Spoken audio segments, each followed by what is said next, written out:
Ma'am काय सांगाल आपल्या मालवणी पोलीस ठाणे हद्दीत एक बिना परवाना शस्त्र पकडण्यात आलेलं आहे, पूर्ण माहिती त्याबद्दल. दिनांक 11/7/2025 आपले जे गुंडा पथक आहे डॉक्टर दीपक हिंडे आणि त्याचप्रमाणे सर्व्हेलन्स टीम त्यांना मालवणी पोलीस स्टेशनच्या हद्दीमध्ये एक संशयित इसम जायचं वय वर्ष 32 ते 38च्या दरम्यान आहे आणि तो कमरेला एक वेपन जे पिस्टल असतं ते खोचून फिरतो. या अनुषंगाने आपल्याला गोपनीय बातमी मिळाली होती.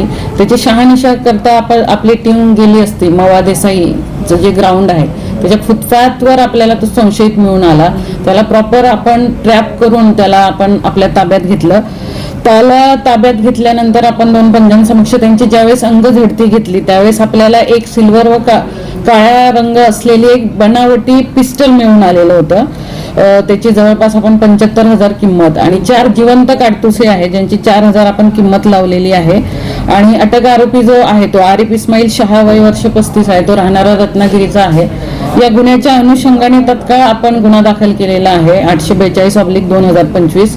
आर्म्स ऍक्टची कलम लावलेली आहे, आर्म्स ऍक्ट 325 आणि महाराष्ट्र पोलीस अधिनियमची 37(1)A 135 अन्वये आपण दाखल केला. आणि त्या अनुषंगाने अजूनही त्याच्याकडे काय आपल्याला माहिती मिळते का तपास चालू पुढचा. आरोपीचं बॅकग्राऊंड काय आहे, आरोपीचं जे बॅकग्राऊंड आहे तो राहणारा रत्नागिरीचा आहे आणि तो सध्या बोरिवलीला होता आणि तो मालवणी पोलीस स्टेशनच्या हद्दीमध्ये तो वेपन विकण्यासाठी आलेला होता. त्याच्यावर आणखी काही गुन्हे दाखल आहेत का या अनुषंगाने आपण आता पुढचा तपास करतो आहोत. यापूर्वी काही केस दर्ज आहे का?